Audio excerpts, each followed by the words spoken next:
Halo teman-teman Ibu Diman, balik lagi ke Dishes Issues.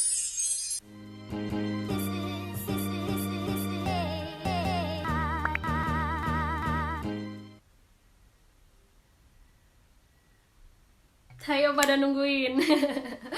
Aduh ya ampun, maaf banget ya. Aku tuh berdosa banget sama kalian. Selalu bikin nunggu, selalu bikin bertanya-tanya. Kemana sih Dista ini? Kemana sih vlog selanjutnya? Kayak gitu. Aku nggak bakalan bahas di awal karena ini bukan topik utama kita. Aku bakalan menjelaskan sedikit di bagian video terakhir. Dan aku bakal bikin video versi lengkapnya di episode selanjutnya. Maka dari itu sekarang kita langsung mulai aja yuk video kita kali ini. Oke, topik kita kali ini adalah menjawab pertanyaan seputar au pair. Aku mendapatkan daftar pertanyaan ini dari WhatsApp group. Jadi aku inisiatif buat bikin WhatsApp group yang linknya bakalan aku cantumin di description box di bawah. Nanti dicek ya. Oke, langsung aja kita ke pertanyaan pertama. Syarat au pair di Belgia. Ini lumayan banyak aku dapetin. Gimana sih cara daftar au pair di Belgia? Gimana sih cara dapetin host family di Belgia? Gimana caranya jadi au pair di Belgia? Daftarnya lewat apa? Bawa dokumen apa? Syarat untuk bisa dapetin visanya kayak gimana? Aku bakalan mencoba merangkum jawaban yang aku himpun dari beberapa sumber. Hal yang paling mudah itu cukup buka website, platform, penyedia au pair atau host family yang paling terkenal deh, yang kalian tahu, aupair.com, aupairworld.com atau Great Au Pair. Itu biasanya mereka menyediakan syarat-syarat untuk menjadi au pair di negara tertentu. Caranya gampang banget, cuman searching aja nama negaranya. Di situ mereka bakalan memberikan syarat-syarat yang pastinya beda dari negara satu sama lain kayak gitu. Di sini bakalan aku garis bawahi hal yang utama, yaitu nomor 1, usia kalian itu di kisaran umur 18 sampai 25 tahun dan sudah menamatkan pendidikan SMA. Ingat ya, atau sederajat gitu. Nah, terus ada yang nanyain lagi, Wah kak, berarti aku udah gak bisa daftar dong. Kan aku udah umur 25 tahun. jawabannya adalah masih bisa. Jangan khawatir, kalian masih punya kesempatan mendaftar kalau usia kalian 25 tahun. Asalkan kalian harus benar-benar teliti ketika membaca deskripsi host family, dimana kalian harus pastikan mereka mencari au pair itu untuk masa kerja yang di bulan awalnya itu sebelum ulang tahun kalian yang ke-26. Ribet ya. Jadi aku kasih contoh seperti ini. Misalkan kalian ulang tahun setiap bulan April kayak gitu. Sementara kalian udah mulai nyari dari bulan Januari pas usia kalian masih 25 tahun. Terus kalian nemu nih host family dan mereka udah istilahnya menyanggupi untuk mendaftarkan kalian dan mengurus paperwork bareng kayak gitu.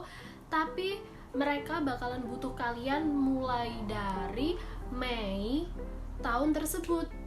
Nah, itu tuh sudah melewati masa ulang tahun kalian. Jadi walaupun udah dimulai start dokumen, udah mulai daftar untuk proses visa, tapi kalau belum mulai kerja itu masih belum bisa. Karena buat dapetin working permit itu syarat utamanya adalah masih berumur 25 tahun dan working permit itu terhitung dari tanggal pertama kalian memulai kerja. Kayak gitu. Oke. Jadi buat kalian yang masih berusia di bawah 25 tahun, kalian punya kesempatan banget untuk daftar buruan ke Belgia. Tapi gimana dong kalau kalian udah usianya 26 tahun? Jangan khawatir, negara lain masih menarik kok. Ya, semangat! Aku mau share satu website yang penting juga buat kalian pertimbangkan sebagai gambaran aja kalau entar mau mengurus visa ke negara Belgia. Kalian bisa search di Google dengan keyword how to apply au pair in Belgium. Nanti di situ kalian bakalan melihat kata-kata adolescent au pair, dan di alamat website www.work.be. Aku cantumin ya ini ya. Nah, di situ bakalan dijelasin apa saja yang bakalan kalian butuhin untuk mendaftar visa ke Belgia kayak gitu. Dan satu halaman itu bisa kalian download beserta online formnya. Beserta formulirnya. Jadi bisa diisi kayak gitu, ntar dilampirin. Oke, lanjut kita ke pertanyaan nomor 2, yaitu tentang negara mana sajakah yang direkomendasikan untuk au pair pemula. Di sini menurut pemahamanku sendiri ada 2 kategori au pair pemula, yaitu pemula dalam berbahasa asing dan pemula dalam bertugas sebagai au pair. Hayo lo, termasuk kategori yang mana? Oke, kita bahas satu-satu. Pemula dalam berbahasa asing. Kalau kalian cuma bisa bahasa ibu dan bahasa Inggris, walaupun pasif itu masih disebut punya kemampuan bahasa Inggris. Jangan khawatir. Nanti learning by doing itu lebih bisa membantu kalian cepat meningkatkan kemampuan daripada di negara kalian sendiri kok. Jangan khawatir ya. Negara-negara mana sajakah yang paling aku rekomendasikan, yaitu Benelux. Itu kepanjangan dari Belgium, the Netherlands, and Luxembourg.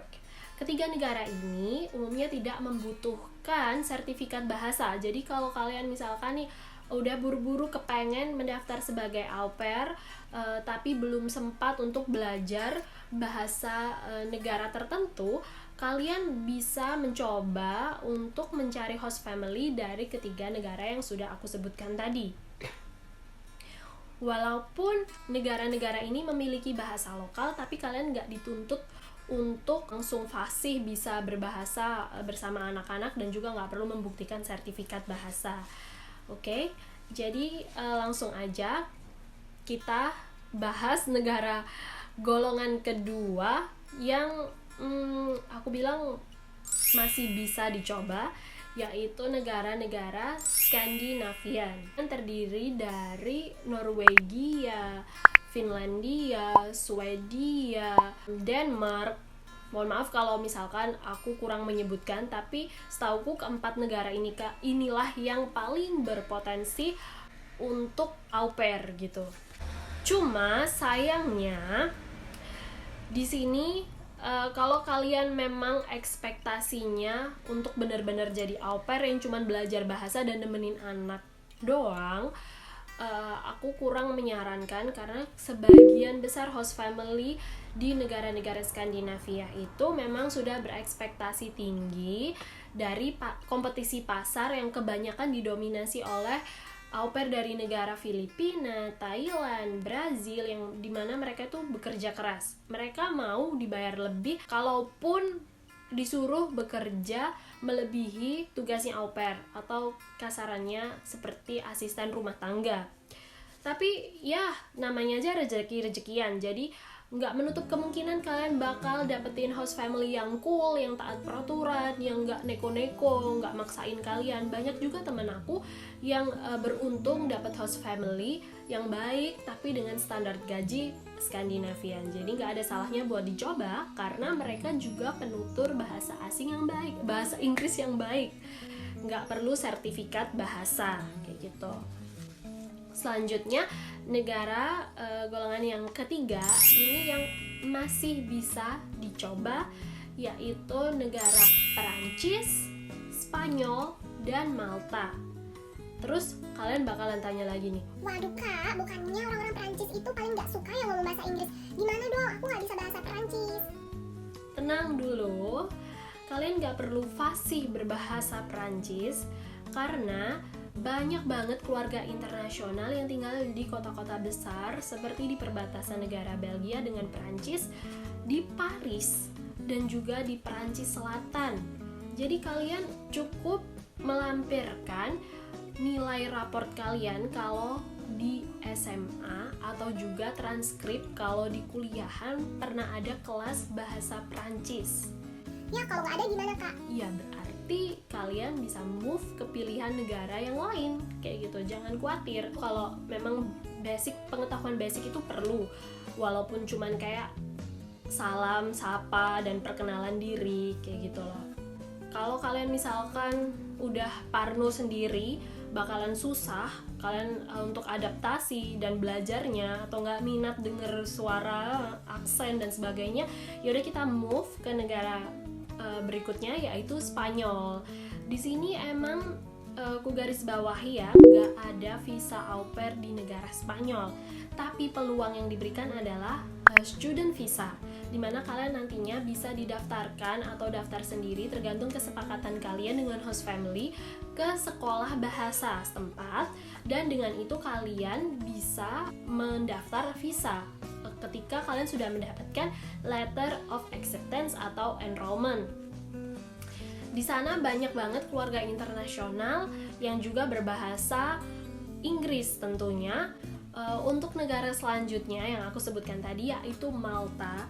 Mungkin banyak banget dari kalian yang belum dengar negara ini. Malta ini merupakan salah satu negara tujuan wisata paling laris kalau di Eropa ya.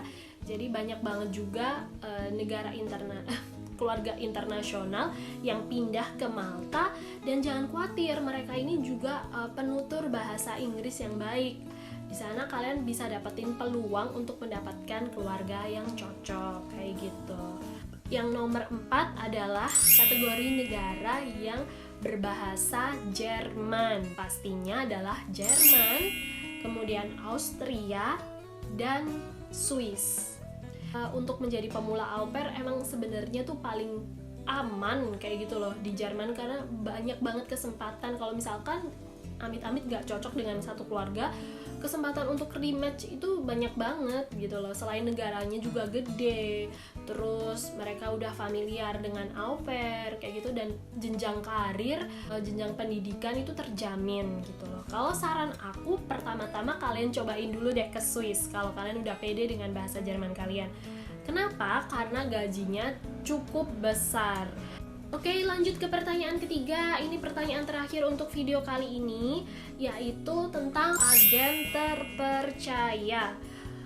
Berdasarkan pengalaman aku, riset, dan bertanya-tanya ke teman-teman, aku dapat menyimpulkan 2 agen terpercaya untuk menjadi au pair di negara Belgia. Agen tersebut itu ada yang berlokasi di Indonesia dan di Belgia. Oke, pertama, agen yang berlokasi di Indonesia merupakan agen yang menyediakan host family. Maksudnya apa? Jadi kita membayar jasa mereka untuk mencarikan host family buat kita. Jangan khawatir karena mereka itu baik banget, mereka bakalan bantu dari nol menjawab pertanyaan kalian semuanya, bahkan bisa mengantarkan kalian untuk mengurus visa ke embassy, sampai kayak gitu loh. Jadi kalian gak perlu panik sendiri buat ngurusin dokumen-dokumen yang ampun-ampunan itu. Harga yang didapatkan bakalan sesuai dengan pelayanannya, yaitu Bright Au Pair. Ini aku gak disponsori. Dan yang kedua adalah agen yang di Belgia, yaitu Mary Christine. Nanti bakalan aku cantumin linknya dan deskripsinya di bawah di description box. Kalian bisa cek sendiri gimana caranya daftar di Mary Christine ini. Sebenarnya ini gampang banget kok. Ownernya sendiri ini memang sangat dekat dengan para kandidat au pair dan au pair, jadi kalian bisa langsung berkomunikasi. Dia bakalan membantu untuk mencarikan host family. Jadi si Mary Christine ini lebih tepatnya kayak broker gitu loh, kayak ya platform juga. Dan di sini kabar baiknya adalah tidak dipungut biaya alias gratis, kecuali kalian minta bantuan untuk menguruskan visa. Itu dia bisa mengenakan biaya tergantung betapa sulitnya dokumen yang harus diurus kayak gitu. Tapi mostly emang gratis sih setahu aku. Kita udah bahas 3 pertanyaan utama. Karena masalah durasi, aku nggak mungkin kan bahas semua pertanyaan di satu video, karena itu bakalan bisa jadi berjam-jam dan kalian bakalan bosen banget pengen nyekip dan sebagainya. Maka dari itu aku akan membagi video ini menjadi beberapa bagian kayak gitu. Jangan khawatir kok, bakalan aku upload sebisa mungkin di hari yang sama atau paling nggak di hari yang berurutan kayak gitu kan. Kenapa aku menjawab pertanyaannya itu dalam satu video itu sedikit-sedikit? Karena aku pingin sebisa mungkin detail ke kalian kayak gitu loh. Kalau misalkan aku menjawab banyak banget pertanyaan tapi dengan penjelasan yang singkat, ya apa bedanya dengan kalian googling aja.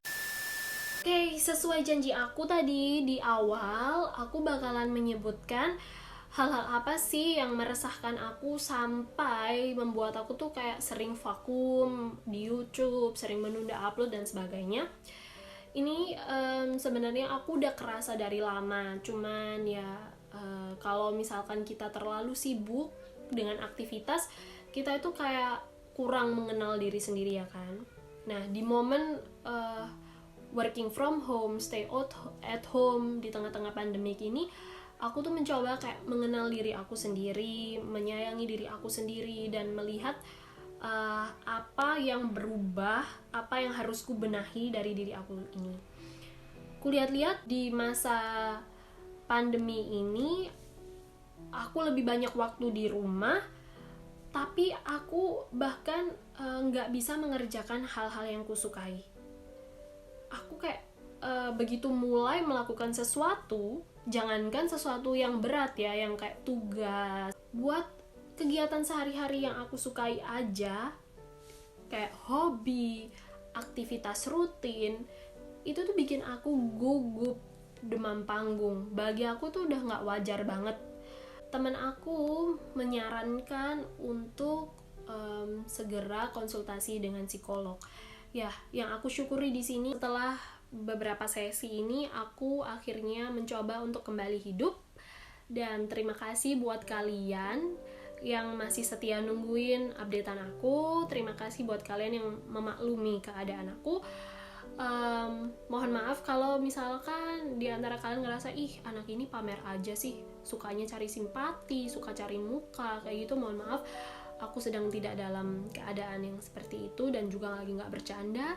Pokoknya aku berharap kalian punya kesadaran akan pentingnya mental health, terutama sebelum kalian mendaftarkan diri sebagai au pair, karena ketika kalian di posisi jauh dari keluarga, hidup di negara yang benar-benar baru, di lingkungan baru, di situ kalian memang dituntut untuk lebih tough, lebih dewasa. Dan gak jarang dari kita ini mengalami ya gangguan emosi, sering nangis dan sebagainya. Itu semua hal yang wajar. Setiap orang pasti bakalan mengalami naik turun fase kehidupan seperti ini. Jadi aku cuma mau bilang, kalian gak sendiri, kalian selalu punya siapa aja di sekeliling kalian yang pasti bakalan mengerti. Dan jangan lupa, sharing is caring. Oke, teman-teman, segini dulu video kita kali ini, and I wish you good luck. Nah, negara golongan yang ketiga. Negara-negara selanjutnya. Apa kamu, Nak? Kamu mau ikutan ngomong?